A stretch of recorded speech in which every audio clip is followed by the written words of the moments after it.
அண்மையில் பெய்த கனமழையினால் சென்னை கும்பகோணம் சாலையில் போக்குவரத்து பாதிக்கப்பட்டுள்ளது. பரவனாறு பகுதியில் மேம்பாலம் கட்டப்படாததே இந்த அவல நிலைக்கு காரணம் என்று அப்பகுதி மக்கள் புகார் தெரிவிக்கின்றனர். அவர்களுடன் எமது செய்தியாளர் கோபிநாத் நடத்திய நேர்காணலை இப்போது பார்க்கலாம்.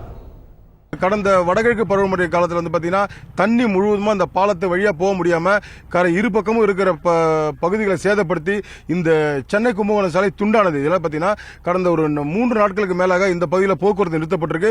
இதன் மூலியமா 50 கிலோமீட்டர் தூரம் சுற்றி தான் சென்னைக்கு போக வேண்டிய நிலைமை இருந்து வருது.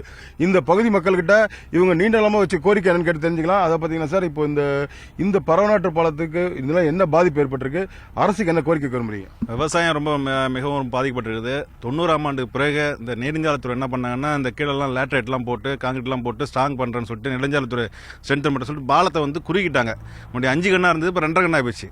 அதனால் என்னன்னா தண்ணியே ட்ரெயின் ஆக மாட்டேங்குது. ஒவ்வொரு டைம் என்னன்னா நாங்கள் பயந்துங்க விவசாயம் பண்ண வேண்டியதாக இருக்குது. அதனால் ஒவ்வொரு வருஷமும் அரசுக்கும் இழப்பீடு ஏற்படுது, போக்குவரத்துக்கு ஏற்படுது. இதை ஒன்று தவிர்க்கணும்னா இமீடியட்டாக மேம்பாலம் கட்டி கொடுத்து நல்ல தண்ணி போகிற மாதிரி ட்ரெயின் பண்ணால் நல்லது.